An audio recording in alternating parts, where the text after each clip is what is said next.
Prime Minister Dr. the Right Honourable Keith Mitchell returned from a visit to Dominica as the island recovers from Hurricane Maria, which made landfall last week.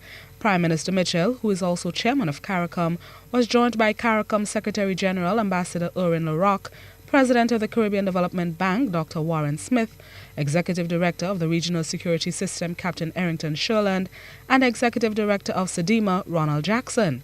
On his arrival at the Morris Bishop International Airport on Tuesday night, Prime Minister Mitchell says while he has visited other islands affected by the two monster hurricanes over the past 2 weeks, the devastation in Dominica does not compare.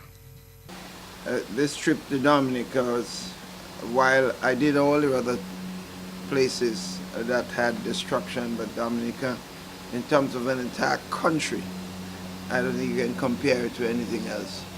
And because of the terrain in Dominica, most of the road is still not passable.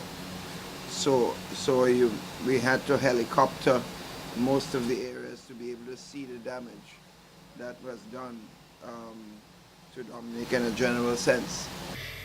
He says the government and people of the Nature Island have expressed gratitude to Grenada for all the assistance they continue to receive. However, the biggest hurdle for the island of many rivers is restoration of electricity. To get them poles up those mountains and to be able to bring electricity to most of those countries, parts of Dominica, it's going to be a Herculean task. It's going to be a much bigger task than the Grenada situation. The Prime Minister did mention that they hope by tomorrow the hospital will have electricity and essential services areas will have, they're trying to connect them specifically.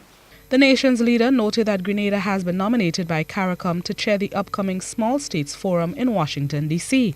He says the region should collectively make a plea for support for Dominica and other islands affected by Hurricanes Irma and Maria. We cannot continue to talk about graduating states because they seem to have a certain level of per capita income, and when in fact the vulnerability factor was never used as part of that equation. And we're saying that that element must be part of any equation to graduate any state. And we believe there must be a major factor in economic development that zeroes in on the potential vulnerability of small states or states in general. Dominica's Prime Minister Roosevelt Skerrit praised the strong solidarity from CARICOM governments and people as the island begins its recovery. Blossom Alexis Welsh, GBN News.